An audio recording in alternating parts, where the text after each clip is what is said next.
पहले की थी मस्ती। बताइए आपका प्रॉब्लम क्या डॉक्टर साहब, मुझे जवान लड़के के साथ सेक्स करना है। है? लेकिन ऐसा करने से मौत हो जाएगी। मरती है तो मर जाए साली।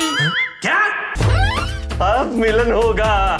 कम से कम हमें आज एक बार तो कर लेना चाहिए। तुमने ऐसी गंदी बात सोची कैसे? मैंने सोचा अच्छी बातें कर ली बहुत, अब करूंगा गंदी बात। आपके रिक्लाइन होते ही कुछ इंक्लाइन हो गया है। मैं कछुआ बन जाता हूँ। वो कहते हैं ना, पति के दिल का रास्ता तो उसके पेट से ही होते हुए आता है। अरे यार, मैं पार्ट 1 से समझा रहा हूँ। पति के दिल का रास्ता पेट से नहीं, पेट के थोड़ा सा नीचे से होकर जाता है।